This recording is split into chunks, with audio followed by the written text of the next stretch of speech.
Hi everyone, it's Tasha. I hope everyone out there is well. The leaves on my Japanese maple trees in the front are very red, which means it's very much fall now, which means I'm already thinking about Christmas. So I'm going to take you along thrift shopping with me, and then I'm going to show you what I brought home, and then we'll be doing some Christmas themed DIYs and updates. I did see plenty of Christmas items out in the stores, and I'm seeing ornaments, I'm seeing linens, decorative items, lots of Christmas stuff to look at, but of course I'm also looking at regular home decor items as well.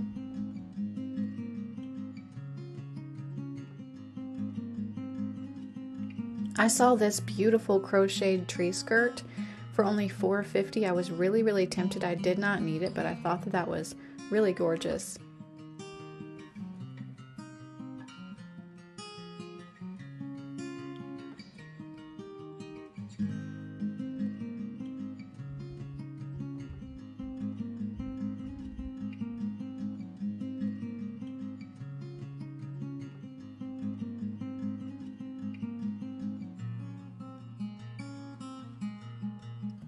I loved this glass pumpkin that I've been seeing all season, and I thought these vintage plastic cups were super cute.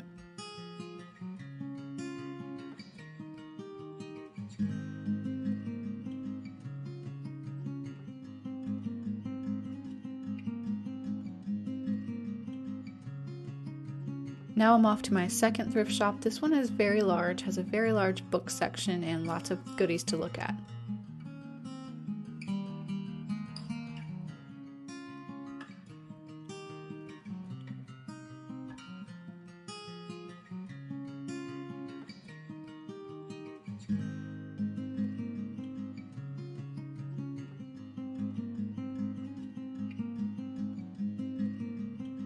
I found two matching chocolate brown velvet pillow covers, which I thought were really nice. They were from World Market originally.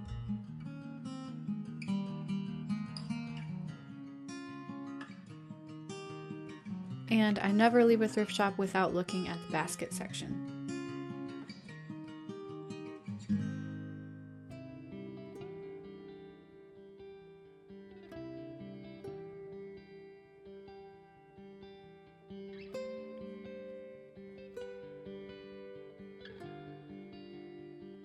I thought this serving dish was absolutely stunning. It was $9.50.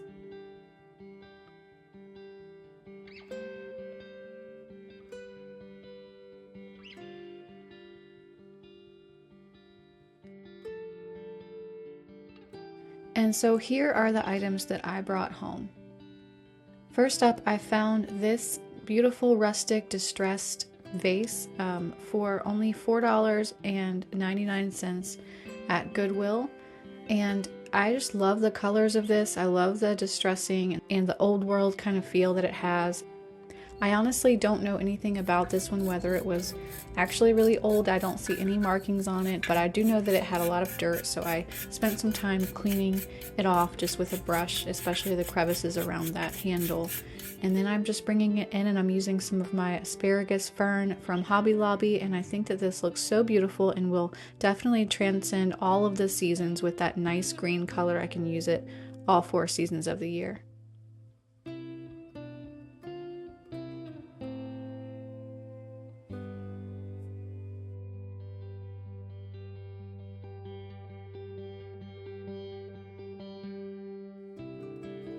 Next, I did bring home the serving dish that I saw. It features this really cool rosebud on the lid, and at first I thought it was a soup tureen, but it doesn't have a little slot for a spoon, so maybe it's just a serving dish. But in any case, I thought it was absolutely gorgeous. I love that it's all white, and it will go with my other servingware. And I found some other really interesting comps online. These vintage pieces can actually be very expensive. I'll have to research more and see exactly where mine's from. I also found this little crocheted bell ornament for only 25 cents, and I had to bring it home for my front room Christmas tree, as well as these satin wrapped vintage ornaments. I just thought that these were really pretty. I do have a flocked tree for my front living room, so I don't want a lot of white ornaments against that, but I thought that those were too pretty to pass up for $1.50. I also brought home the little glass pumpkin. He's definitely at $4, a lot less than I could get him on Amazon or even I think Hobby Lobby or anything for that size of one. So I just put some little cones from our backyard in it, and I think that this is going to be great for falls to come. You know how I feel about napkins, and so I could not pass up these brass vintage napkin rings that look like little ropes with tassels in the shape of a bow. I thought these were gorgeous, and there were 5 of them for only 50 cents for some reason. I'm not sure if that was a mismark or what, but these look amazing on every color of napkin. They look great with patterned napkins as well, and I'm so excited to have these, especially heading into the holidays. We also stopped at a yard sale on Saturday morning, and this yard sale had a ton of Hallmark keepsake items. We like to have a fun theme on our family Christmas tree in the family room, and so we went a little bit crazy, honestly. We brought home a lot of these ornaments, and they were only $1.50 each. They're normally $15 to $20 a piece, new from Hallmark. So now let's move on to some updates and flips. I found this tree collar last year at actually Dollar General. It was half off because it was after Christmas, so this was only $13. And it is, you kind of can't tell in this light, but it's a gray color and it's got a lot of that blue behind it. So I wanted to warm it up, and I already had on hand this can of Special Walnut wood stain. I haven't used this on this sort of material before, but I'm just going in with a brush and kind of dabbing it in there. I'm going for more of a like seagrass color on this, something like this inspiration photo that I'm putting up. I didn't want it to be too warm and yellowy, but I didn't want it to be gray. So I'm just brushing this all over, and we'll see how it turns out.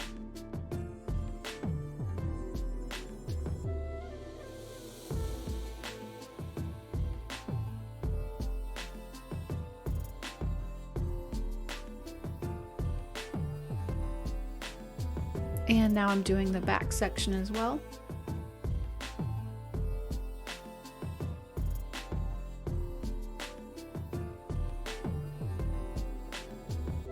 And now I'm just going to wipe off some of the excess with this dry rag.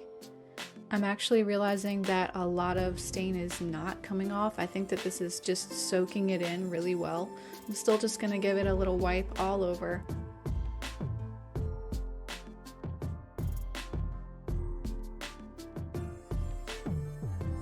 And now I'm just going back in with my brush with a little bit more, just because I see some little areas that I missed, some little pieces of gray kind of poking out at me. So I'm going back in to fill those in.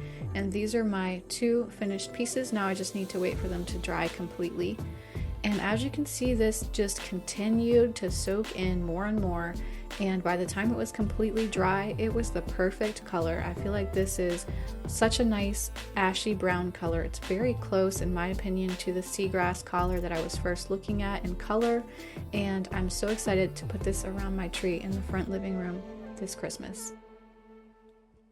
Next, I have been looking at the Jingle Bell Garland from our house since they released their holiday items this year, and I love this. I knew I wanted to recreate it for my mantle. Their piece is over $200, but I'm going to try to get a similar look for less. So the first thing I did was found some bells. These are about 2-inch bells. These packs of 6 were from the Dollar Tree, so I just got a bunch because I wasn't sure how many I would need. And I strung them up on some kind of fluffy yarn that I didn't care about, and I figured this might be an easy way to spray paint them a little bit more quickly. So I'm going in first with a little bit of my textured sandstone spray from my last video, because I didn't want these to be completely smooth, like with that craft bell sort of look. So I'm just wanted to give them some texture underneath before I paint them.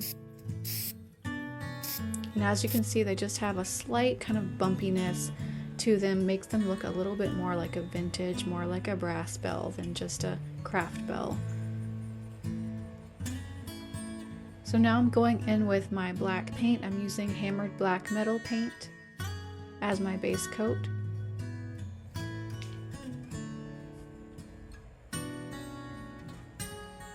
And I'm just going to go back inside and wait until they dry.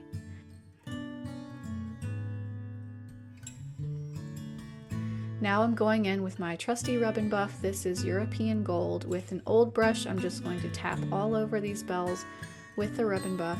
And I I just really love using Rub and Buff. It's so fun to use. It's such a nice feeling to just dab it on to a black background and make an instantly aged brass look. And I think that I've been able to get pretty close to the color of the Our House inspiration pieces. Mine obviously aren't actual, brass vintage bells, and they aren't quite as large, but I do think I've been able to capture the color pretty well. So now I'm just taking my hemp cord and I'm going to string these up and see how they look. I'm just hanging them by doing a simple kind of loop around each one, and the nice thing about this is you can always just pull on that loop and scooch the bell over if they're not lined up properly or if one's too close to another. So I have about a 6-foot piece of garland, and I place my bells about 6 inches apart, just eyeballing it, and this is the perfect size for my mantle with a few hanging down on either side. I think that this looks so pretty. I don't have all my Christmas stuff out yet, but I do have this tiny little Christmas tree, so I'm just kind of holding it there so you kind of get the effect. But I love these. I think the bigger the bells you can find, the better, but something bigger than the little 1-inch craft bells. Like I said, these are 2 inches. I can't wait to see this with my actual Christmas stuff, and I actually made another 5-foot piece from the leftover bells that I'm going to be able to use on the part of my stairway. Next, I had my eye on these Crate and Barrel Nutcracker ornament. I just really liked the look of the aged brass, that they had the black color with the kind of sun-kissed gold, and I thought maybe I could recreate that on these large wooden nutcrackers that I got also from Dollar General last season, half off. They were only a few dollars. I'm first going in with my black hammered spray paint again, and I'm just giving these a good solid coat.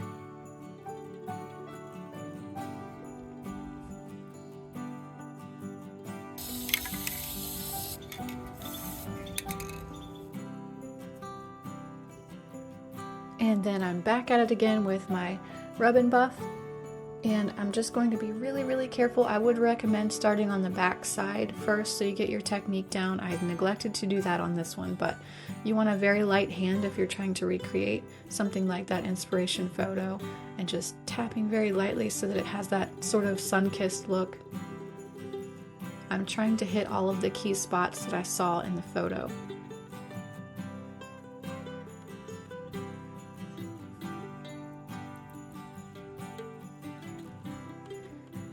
And when I'm done, this is how it turned out, and I'm showing you 2 different methods here. The one on the left is the one that I showed you. It has the hammered black kind of glossy paint underneath, and then it has the Rub and Buff patted really lightly. That's more like the inspiration photo, I would say, but the one on the right has a matte black paint, and I went heavier with the Rub and Buff and actually kind of rubbed my brush back and forth on that one, more like a brushed finish. So I'll let you decide which one do you like better. And for me, I'm thinking I'm probably going to stick with the hammered black paint, but then do the Rub and Buff a little thicker like the one on the right. I think I'm going to go back in and add some more to the one on the left, but I like the way both of them turned out, especially for only a few dollars.